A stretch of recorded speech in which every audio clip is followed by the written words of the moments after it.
केबी news खबर आपकी में आपका स्वागत है। खबर खेल, राजनीति, मनोरंजन एवं सामाजिक सरोकारों की सियासत में गर्म दो खबरें और कोटद्वार स्पेशल में स्वागत है आप सभी का।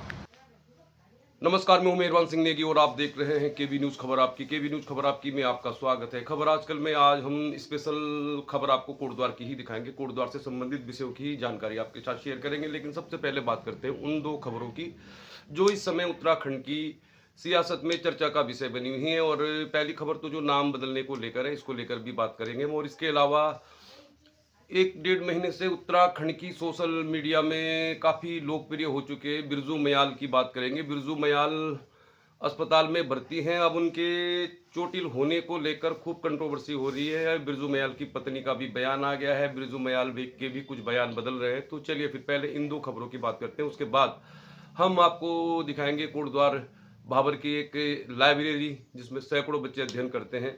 और कोटद्वार के जो जिलाध्यक्ष विनोद डबराल हैं कांग्रेस पार्टी के, उन्होंने एक वीडियो शेयर किया अपने फेसबुक पेज में। उसकी भी बात करेंगे कोटद्वार में और क्या हो रहा है, किस तरह से कोटद्वार के लोगों की राजनीतिक शैली है, किस तरह का हिसाब किताब है, उसको लेकर बात करेंगे। सरकारी अस्पताल की भी बात करेंगे और कई सारी बातें कोटद्वार की करेंगे। चलिए फिर खबर आजकल में सबसे पहले तो बात करते हैं उत्तराखंड में इस समय जब से सरकार ने नाम बदलने की घोषणा की है, कई जगहों के जो नाम सरकार को लगता है कि ये मुगल कालीन जो शासक थे जिन्होंने हिंदुस्तान में राज किया, उनके नाम से जो जगह थी उनको बदलने की बात चल रही है। बाकी जगहों की बात नहीं करेंगे, हम बात करेंगे मियांवाला की। देहरादून के मियांवाला का नाम रामजी वाला रखने की कोशिश कर रही थी सरकार और इसका लोग कर रहे विरोध।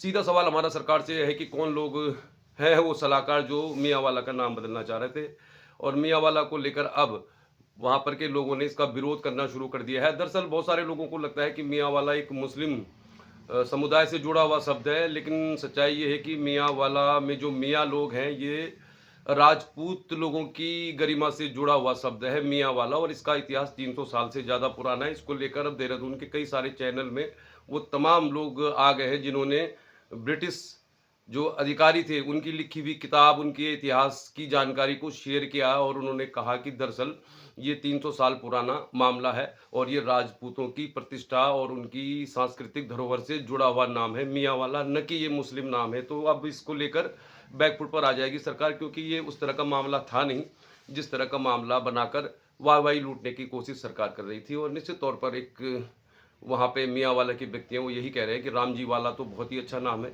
हमारा पूरा देश दुनिया राम जी की संस्कृति, राम जी के चरित्र को लेकर अपने जीवन में बहुत कुछ सीखती है, सीखने की कोशिश करती है। तो राम जी वाला के नाम से मियांवाला में एक विश्वविद्यालय, यूनिवर्सिटी बना दी जाए, इस तरह का मामला है। तो कुल मिला के नाम बदलने से क्या होगा, इसको लेकर हम कोटद्वार की भी बात करेंगे। इसके बाद अब चलिए दूसरी खबर की बात करते हैं। और अब खबर जो है वो बिरजू मयाल की बात करते हैं। बिरजू मयाल रामनगर से काशीपुर जा रहे थे। काशीपुर जाते वक्त वो चोटिल हो गए, घायल हो गए, उनके पैरों में टांके लग गए। सुशीला तिवारी हॉस्पिटल हल्द्वानी में वो इस समय इलाज करा रहे हैं। अब शुरुआत में बिरजू मयाल ने भी बहुत तरह की बातें कही थी जब लाइव कोई उनका इंटरव्यू ले रहा था, कह सकते हैं आप। तो उन्होंने सरकार पर और कई पुलिस अधिकारियों पर कई तरह के अजीबोगरीब भी आरोप लगाए। कुछ आरोप में सच्चाई भी नजर आ रही थी, कुछ में ऐसा लग रहा था कि ये कंट्रोवर्सी वाला मामला है। तो ऐसा माना गया, इस तरह की खबरें शुरुआत में मीडिया में आ गई कि बिरजू मयाल पर हमला हुआ, उन्हें बुरी तरह से चोटिल कर दिया गया। हालांकि हमें लगता है कि इस मामले में बहुत ज़्यादा दिक्कत नहीं होनी चाहिए। पुलिस ने चूंकि उनको उठाया, पुलिस ने ही उनको भर्ती कराया और पुलिस ने भी एक बयान दे दिया वहाँ पर कि ये एक्सीडेंट हुआ है। और इसको लेकर 4 लोग और आ गए हैं।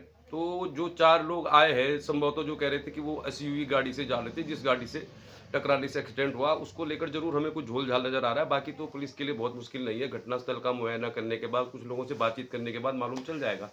और हो सकता है आने वाले दिनों में बिरजू मयाल भी साफ साफ बताए क्या हुआ। उनकी पत्नी भी अब आ गई है, क्योंकि बिरजू मयाल सोशल मीडिया में बहुत लोकप्रिय है। 1 लाख से ज़्यादा उनके फॉलोअर बताए जा रहे हैं फेसबुक पे। और बहुत लोकप्रिय तो वो देहरादून में धरना प्रदर्शन से ही हो गए थे। लेकिन हमें ऐसा लगता है कि सोशल मीडिया में जितने भी प्लेटफॉर्म है उनका इस्तेमाल आप करें, क्योंकि ये आपको एक मंच देता है, आपकी बात, आपकी क्रिएटिविटी, आपको पॉपुलर होने का, और पैसा भी इसमें आता है। कितना आता है इसको लेकर तो खैर हम कुछ कहेंगे नहीं आपसे, लेकिन बहुत सारे ऐसे मसले होते हैं जिनमें काफ़ी गंभीरता की जरूरत होती है। और मुझे लग रहा है कि जो भी काशीपुर या हल्द्वानी या रामनगर के आसपास ब्लॉगर है या जो भी सोशल मीडिया के चैनल चलाते हैं, उन लोगों को अब तक तहकीकात कर लेनी चाहिए थी कि वाक़ई हुआ क्या था। लेकिन जैसा बिरजू मयाल की पत्नी कह रहे हैं कि व्यूज़ के लिए या कुछ मतलब उनकी लोकप्रियता का फ़ायदा उठाने के लिए ही संभवतः वीडियो बनाए जा रहे हैं, सच्चाई सामने नहीं आ पा रही है। अब बिरजू मयाल अपने बयान से पलट भी गए, उन्होंने कहा कि मेरी जो बातचीत मतलब जिस तरह के आरोप उन्होंने पुलिस पे, सरकार पे लगाए थे, उसको लेकर कहा कि ये वीडियो एडिट किया गया और एडिट करके वीडियो को डाल दिया गया। बहुत तरह की मतलब बातें निकल कर आ रही हैं और साफ-साफ मालूम चल नहीं पा रहा कि वाक़ई हुआ क्या? क्योंकि अभी तो इतना भी मालूम नहीं चल रहा, अगर ये एक्सीडेंट था तो क्या ये सीधी टक्कर हुई या ओवरटेक होने की वजह से एक्सीडेंट हुआ, अगर इसको एक्सीडेंट ही मान लिया जाए। और जिस तरह से वो चोटिल हुए, मतलब उनके दोनों पैरों पर जिस तरह से टाँके दिखाए जा रहे हैं, तो एक्सीडेंट में इस तरह की चोट तो लगती नहीं है। सामान्य तौर पर अगर कोई स्कूटी या बाइक से टकराता है या गिरता है, तो वो एक साइड गिर जाता है, तो उसके एक पैर में और कोहनी में या एक साइड में चोट लगने की संभावना बहुत ज़्यादा रहती है। बिरजू मयाल के जो फुटेज आ रहे हैं, फोटो वीडियो, उनको देखकर लग रहा है कि उनके दोनों घुटनों के नीचे ही चोट लगी हुई है और बाकी शरीर पर चोट नहीं दिखाई दे रही। तो इस तरह तो एक्सीडेंट में चोट लगती नहीं है, जहाँ तक हमारा अनुमान है। और जो लोग टू व्हीलर चलाते हैं, कभी टू व्हीलर चलाते समय गिरे होंगे, तो वो इस बात से साफ-साफ समझ सकते हैं कि वाक़ई इसमें कुछ न कुछ, क्या कहते हैं हमारे स्थानीय भाषा में, झोल-झाल है। उम्मीद कर रहे हैं कि पुलिस बहुत जल्दी इसकी तहकीकात कर लेगी, बहुत बड़ा मामला नहीं है। लेकिन अब उनकी पत्नी आरोप लगा रही है कि बिरजू मयाल पर दबाव डाला जा रहा है, उनके बयानों को बदला जा रहा है। तो मामला है क्या? सोशल मीडिया में लोकप्रियता मिल जाती है कई बार 1-2 वीडियो ही किसी के वायरल हो जाते हैं, लेकिन उसको बनाए रखना चाहिए।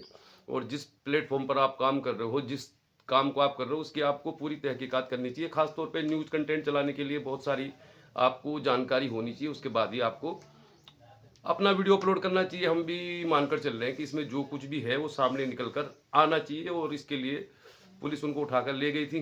तो पुलिस बता सकती है कि अगर ये वाक़ई एक्सीडेंट ही हुआ तो ये एक्सीडेंट आमने-सामने हुआ, ओवरटेक करते हुआ, या इसमें मामला क्या है? क्योंकि 4 लोगों ने सोशल मीडिया में आके इसकी सफाई दी है, जो संभवतः उत्तराखंड के नहीं हैं। उनकी बातों में भी बहुत ऐसी बातें हैं जो मतलब तकनीकी रूप से गलत नज़र आती हैं। अब वो 4 लोग जो एसयूवी से जा रहे थे, वो कह रहे थे हम तो 50-60 की स्पीड से जा रहे थे और बिरजू मयाल 80-90 की स्पीड से जा रहे थे। सोचने वाली बात है कि रामनगर से काशीपुर का जो ट्रैक है, उसमें क्या स्कूटी को 90 की स्पीड से चलाया जा सकता है? और इन लोगों को कैसे मालूम, तुम अगर 60 से जा रहे थे तो 65 वाला भी ओवरटेक कर सकता है? और दूसरी गाड़ी की स्पीड इनको कैसे मालूम चल गई? तो बहुत सारे उन्होंने जो बातें कही हैं, उसमें भी कुछ ना कुछ ऐसा नज़र आ रहा है कि इस मामले को साफ नहीं किया जा रहा। बहुत बड़ा मामला नहीं है, उम्मीद कर रहे हैं स्वस्थ हो जाएँगे वो, लेकिन सोशल मीडिया प्लेटफ़ॉर्म का इस्तेमाल उस तरह से न करें। अगर वाक़ई आपके वीडियो से किसी मसले के समाधान में कुछ मदद मिलती है, जागरूकता मिलती है, तो ही फ़ायदा है। अदरवाइज़ पॉपुलैरिटी के लिए या फिर किसी भी जगह जाके खाली एक मसले को उठा के फिर दूसरी जगह चले जाने से मसला हल नहीं होता। अगर हम किसी स्कूल प्रबंधन के को लेकर हमें लगता है कि यहाँ पे सही प्रबंधन नहीं है, यहाँ पे शिक्षा की स्थिति सही नहीं है, स्कूल की स्थिति सही नहीं है, तो हमें उसकी पूरी तहकीकात करनी चाहिए, उसकी शिकायत करनी चाहिए। पहले विद्यालय प्रबंधन से करनी चाहिए, फिर शिक्षा विभाग से करनी चाहिए, एसडीएम से करनी चाहिए, डीएम से करनी चाहिए, और हमें उस खबर को पूरा दिखाना चाहिए कि क्या इसका असर हुआ या नहीं हुआ। हमारा ऐसा मानना है। चलिए, फिर ये तो खबरें थी। उम्मीद कर रहे हैं बिरजू मयाल भी स्वस्थ हो जाएंगे। और चूंकि वो बहुत कॉमिक वीडियोज़ डालते हैं, लेकिन उनको जब कोई सीरियस मैटर होता है तो उसमें थोड़ा सा तकनीकी जानकारी लेकर वीडियो अपलोड करना चाहिए। हम भी उनका वीडियो देखते हैं, इसमें कोई दो राय नहीं है, और बहुत लोग उनको सोशल मीडिया में देखते हैं। उम्मीद कर रहे हैं वो जल्द स्वस्थ हो जाएंगे। चलिए फिर अब बात करते हैं खबर आजकल कोटद्वार स्पेशल। चलिए, फिर कोटद्वार में भी सियासत होती ही रहती है। चुनाव के समय लोग काफ़ी सक्रिय हो जाते हैं। आजकल तो ज़्यादातर युवा लोग ड्रीम 11 खेलने में व्यस्त है, और ड्रीम 11 में कुछ ऐसा धमाका कोटद्वार में हुआ नहीं है। हमने तो चूंकि कभी खेला नहीं है, लेकिन ऐसी बातें सुन रहे हैं कि हाँ, बस उन 50 रुपये वापस आ गए। तो भैया, इसमें जोखिम है, और ये मतलब आदमी के, युवाओं के विकास को रोकता है, क्योंकि इसमें बहुत समय लगता है। अगर आप टीम बना देते हैं एक समय, तो आपको लगता है चलो 49 रुपीज़ कोई ज़्यादा नहीं, लेकिन 3-4 घंटे तक फिर उस मैच को देखना, फिर अगले दिन भर अगला मैच शुरू होने से पहले उस पर डिस्कस करना, बहस करना, जिरह करना, तो इसमें बहुत समय ऐसा होता है जो किसी क्रिएटिव काम में इस्तेमाल किया जा सकता है। तो हमें ऐसा लगता है कि ये खालिस जुआ ही है, समय और पैसे की बर्बादी है। अगर 8-10 करोड़ लोग ड्रीम 11 खेलेंगे और 100-200 लोगों को फ़ायदा भी होगा, तो बाकी लोगों का समय का नुकसान भी है, बहुत सारी परेशानी है। फिर भी लोग खेलते हैं। मालूम है कि बड़े बड़े क्रिकेटर भारत के, जो जिनको लोग अपना आइडियल मानते हैं, जिनको पहले ही बीसीसीआई करोड़ों रुपए विज्ञापन से, करोड़ों यानी अरबपति खिलाड़ी भी कह रहे हैं कि भाई ड्रीम 11 खेलो।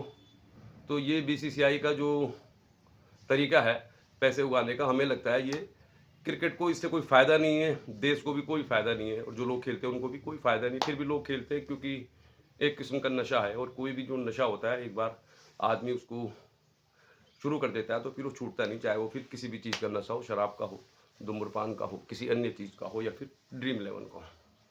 कोटद्वार के जिलाध्यक्ष विनोद डबराल काफ़ी चर्चा में रहते हैं और उन्होंने परसों एक वीडियो शेयर किया जो संभवतः 2022 के चुनाव में विधानसभा अध्यक्ष और कोटद्वार की विधायक रितु खंडूरी भूषण का हो। चुनाव के समय वादे किए जाते हैं, सभी राजनीतिक दल करते होंगे, सभी नेता करते होंगे, लेकिन जो वीडियो इसलिए भी चर्चा में है, वो हालांकि इस तरह के वीडियो बहुत सारे लोग निकाल निकाल कर डाल ही रहे हैं, बहुत सारे गैर राजनीतिक लोग भी हैं। और उत्तराखंड में ऐसा माहौल बन गया है कि जैसे 6 महीने बाद जैसे विधानसभा चुनाव होने वाले हों, क्योंकि जो लोग भविष्य में चुनाव लड़ना चाहते हैं तो उनकी जो रणनीति होती है उसमें एक चुनावी समावेश भी होता है। फिलहाल हम बात कर रहे थे उस वीडियो की जिसमें बहुत सारे वादे 2022 में विधायक ने किए थे और उन वादों को लेकर हम भी पूछना चाहते हैं क्या हुआ तेरा वादा, क्योंकि बहुत से ऐसे वादे उसमें किए गए मेडिकल कॉलेज को लेकर, जिले को लेकर, कि जिनको लेकर आज 3 साल बाद सरकार उस स्थिति में नहीं है, विधायक भी उस स्थिति में नहीं है कि कुछ कह सकें।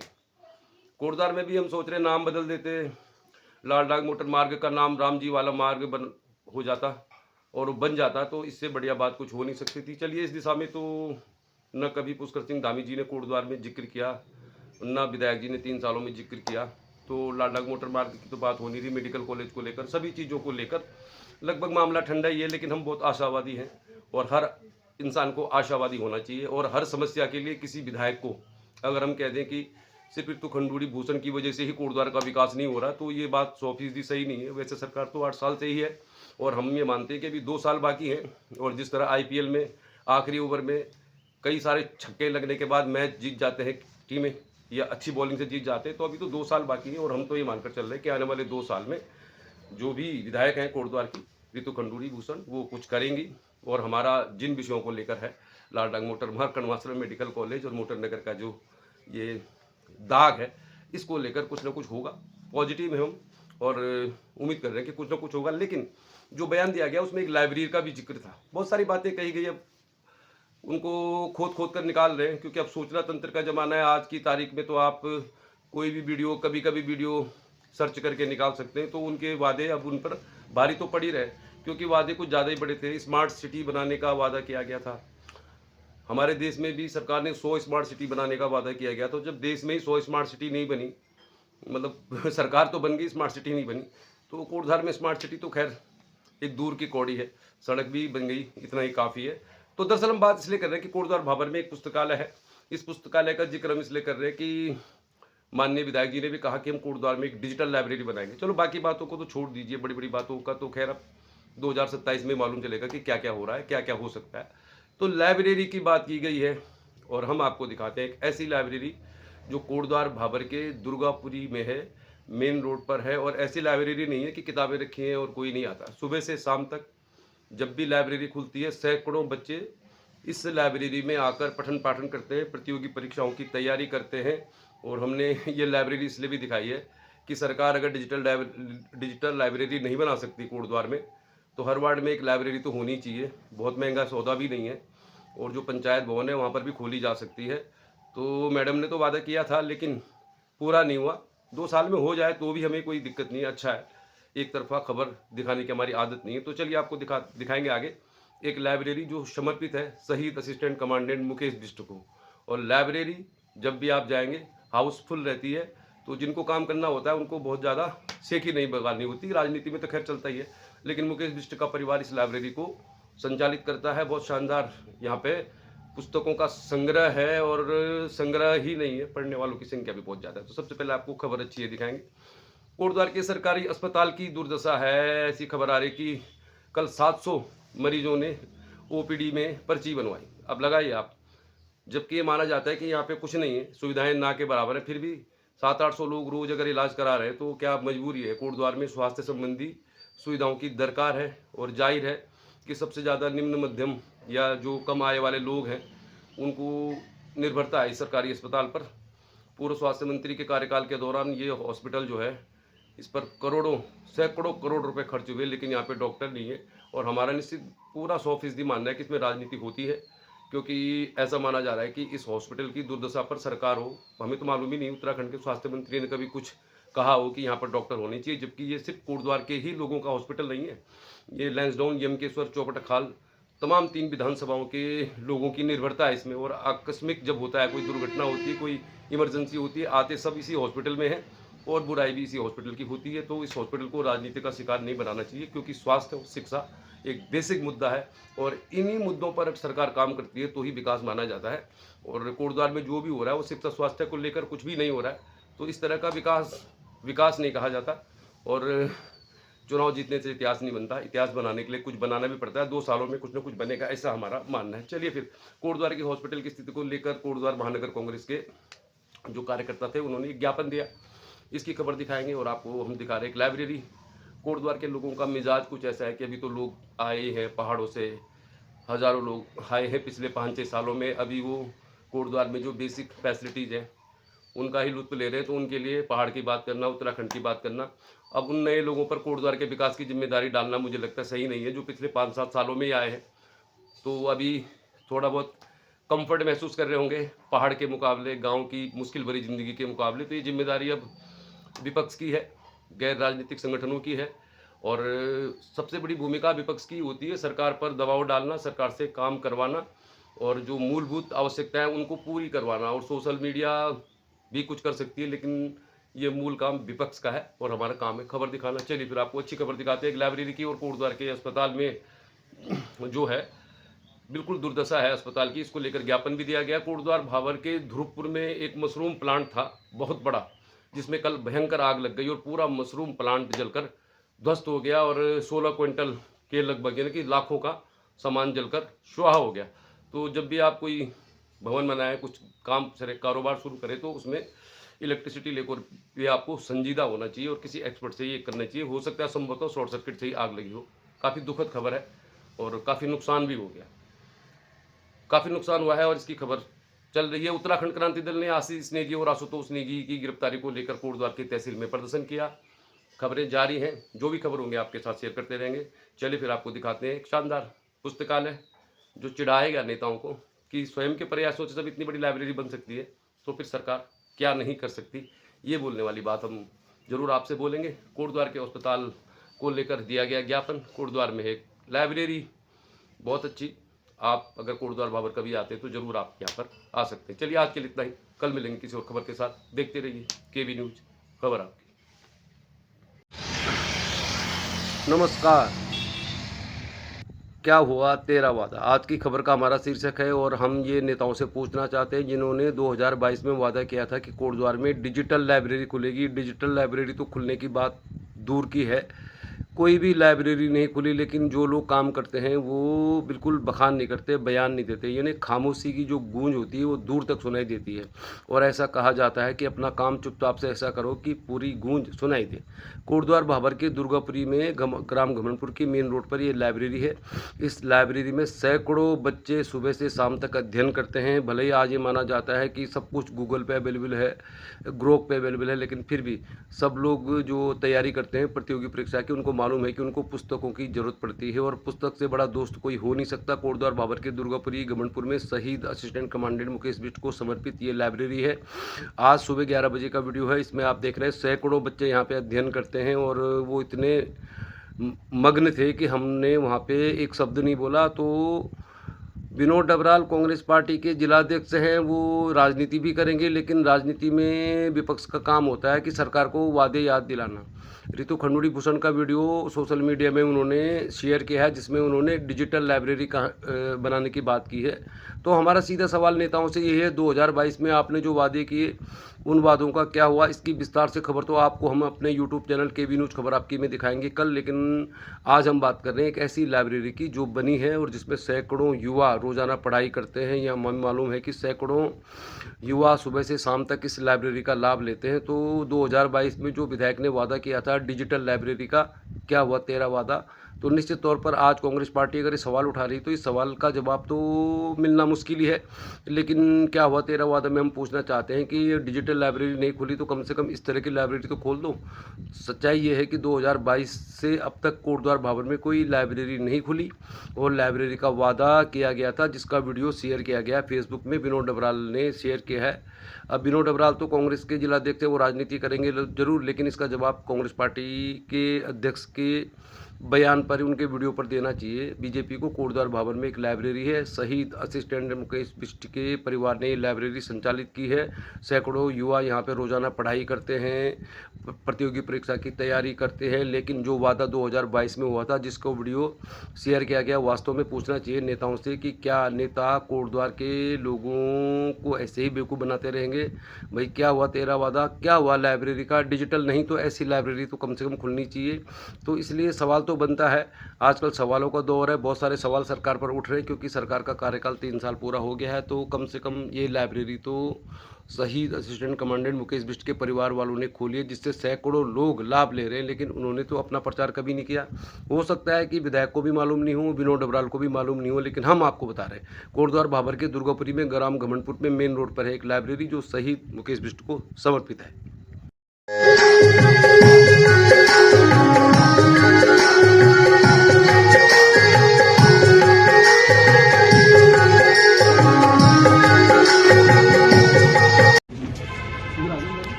शिविरों में श्रीमान महामहिम राज्यपाल महोदय उत्तराखंड शासन देहरादून विषय चंद्रमोहन सिंह नेगी राजकीय बेस अस्पताल कोटद्वार की दुर्दशा एवं पिछले कई वर्षों से रिक्त चल रहे डॉक्टरों की तैनाती के संदर्भ में महोदय अत्यंत खेद के साथ आपको अवगत कराना है कि कोटद्वार में चंद्रमोहन सिंह नेगी राजकीय बेस अस्पताल कोटद्वार की दयनीय स्थिति बनी हुई है, जो कि पौड़ी गढ़वाल का एकमात्र बड़ा अस्पताल है। महोदय बेस अस्पताल कोटद्वार में ग्रामीण एवं मैदानी क्षेत्रों की जनता इसी अस्पताल पर निर्भर है, किंतु राज्य सरकार की उदासीनता के कारण अस्पताल की अनदेखी की जा रही है, जिसके कारण राजकीय बेस अस्पताल कोटद्वार रेफर सेंटर बनकर रह गया है। महोदय आपको अवगत कराना है कि बेस अस्पताल कोटद्वार में फिजिशियन डॉक्टर के 5 पद स्वीकृत हैं, किंतु राज्य सरकार की उदासीनता के कारण यहाँ पर एकमात्र फिजिशियन डॉक्टर तैनात है, जो कि घुटनों के ऑपरेशन के कारण पिछले कई महीनों से अवकाश पर चल रहे हैं, जिसके कारण दूर दराज ग्रामीण एवं मैदानी क्षेत्रों से आने वाले मरीजों एवं उनके तीमारदारों को भारी मुसीबतों का सामना करना पड़ रहा है।